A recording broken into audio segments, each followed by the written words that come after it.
نماز میں گندے خیالات کو کیسے ختم کریں؟ کوئی طریقہ نہیں ہے بھائی، جب ہر وقت ہی گندے خیال لے کے آپ مسجد میں جائیں گے.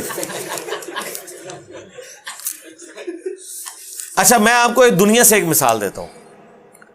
کیا پیپر کی تیاری اس طرح ہوتی ہے کہ پیپر میں جو چھٹیاں آتی ہیں 3 دن خوب کھیلتے ہیں آپ، اور جب پیپر کا ٹائم ہوتا ہے 5 منٹ پہلے موٹر سائیکل لگا کے ڈائریکٹ جا کے پیپر دے کے آ جاتے ہو، پھر کیا ہوئے گا؟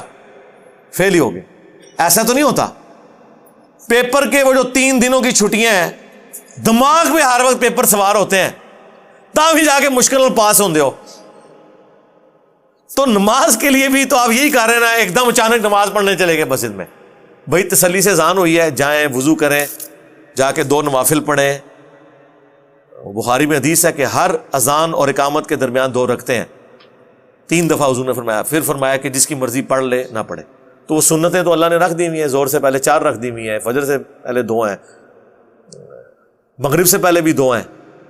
تو آپ اس طریقے سے کریں، پھر جا کے کنسنٹریشن سے نماز پڑھیں تو انشاءاللہ کنسنٹریشن ہوگی. نماز کا ترجمہ بھی یاد رکھیں. مطلب ایک سیکھیں نا ایک چیز کو.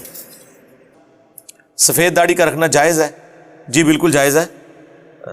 حوالہ اس کا یہ کہ حضرت علی کی سفید تھی، المستدرک للحاکم میں موجود ہے. امام شابی کہتے ہیں میں نے حضرت علی کے پیچھے جمعے کی نماز پڑھی، اپنے والد کے ساتھ گیا تھا کوفے میں، تو میں نے دیکھا آپ کی داڑھی اور سر کے بال بالکل سفید تھے. تو حضرت علی رضی اللہ تعالیٰ عنہ نے اپنی داڑھی کالی یا سرخ نہیں کی ہے، لیکن حضرت حسین ابن علی نے کی ہے. دونوں طریقے جائز ہیں. نبی علیہ السلام کو اس لیے ضرورت نہیں پڑی کہ آپ کی داڑھی سفید ہوئی نہیں. داڑھی کالی رکھنا، سرخ رکھنا، گرے رکھنا بڑھاپے میں بھی، جبکہ وہ بڑھاپے کی عمر 60 سال سے نیچے ہو. 80 سال کے بابے کا کام نہیں ہے.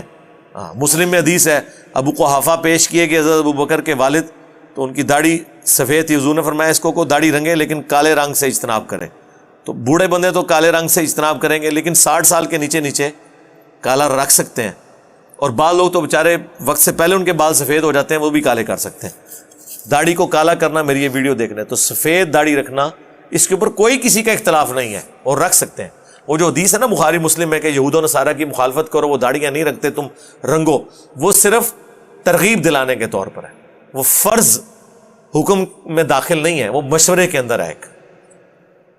کیونکہ حضرت جابر بن عبداللہ نے یہ حدیث روایت کیا اور حضرت جابر کی اپنی داڑھی جو ہے نا وہ سفید تھی. تو جب کوئی صحابی اپنی حدیث کے خلاف عمل کرے تو اس کا مطلب یہ ہوتا ہے کہ اس حدیث کا فہم یہ ہے کہ وہ واجبیت کے درجے میں نہیں ہے. جس طرح حضرت عبداللہ بن عمر نے کہا کہ نبی اسلام نے فرمایا داڑیاں بڑھاؤ مونچھیں پس کرو، لیکن عبداللہ بن عمر مٹھی کے بعد داڑھی کاٹتے تھے. اٹ مینس کہ مٹھی کے بعد داڑھی کاٹنا حرام نہیں ہے، کیونکہ حضرت عبداللہ بن عمر خود کہہ رہے ہیں داڑیاں بڑھاؤ.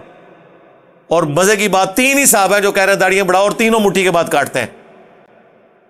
داڑھی کی حدیث جن 3 بندوں پہ کھڑی ہے تینوں مٹھی کے بعد کاٹتے ہیں، ابو ہریرہ، ابن عمر، ابن عباس رضی اللہ عنہم اجمعین وعلیہم السلام اجمعین.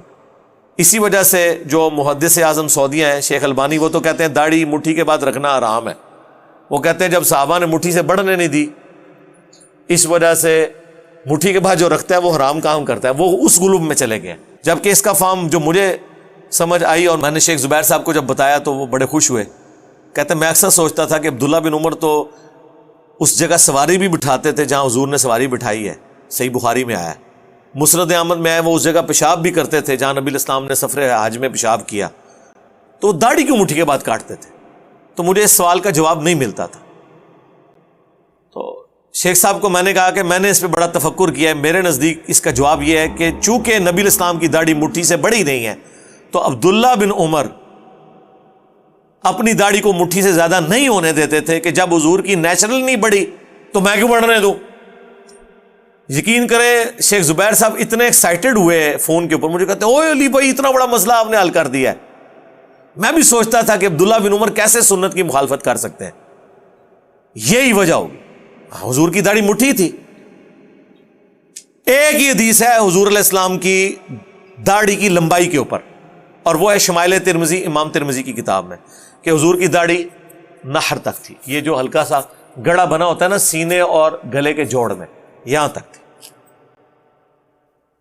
ہاں گھنی تھی، پورے چہرے پہ پھیلی ہوئی تھی. یہ جو اہل حدیث صاحب کا تھا نا سینہ بھرتی تھی، یہ انہوں نے غلط ترجمہ اس حدیث کا کیا ہوا ہے، اور وہ بھی خود ہی کیا ہوا ہے. ان کے اپنے علماء دارالاسلام نے کتاب چھاپی ہے آئینہ جمال نبوت صلی اللہ علیہ وآلہ وسلم. پاکستان لیول کے ان کے بڑے محدث ہیں عبدالستار حماد, انہوں نے اس کا ترجمہ کیا ہوا ہے, انہوں نے باقاعدہ ترجمہ اس کا کیا ہے, لیکن انہوں نے بڑی درمیانہ سا کر دیا. انہوں نے کہا حضور کی داڑھی سینے کے ابتدائی حصے پہ پھیلی ہوئی تھی. دیکھو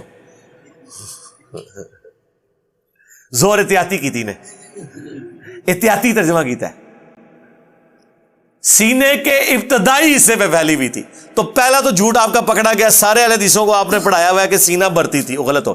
سینہ کا ابتدائی حصہ کیڑا ہوتا ہے جی؟ ایج ہے جی ابتدائی حصہ. اب عام آدمی تو سمجھے گا سینہ تو یہاں تک جا رہا ہے, ابتدائی حصہ, وہ یہ تو لفظ ہی نہیں ہے. سینہ صدر کو کہتے ہیں عربی میں, وہ ہے نہر. اونٹ کو کہاں سے نہر کیا جاتا ہے؟ اس کے نچلے دھڑ اور گردن کے جوڑ سے.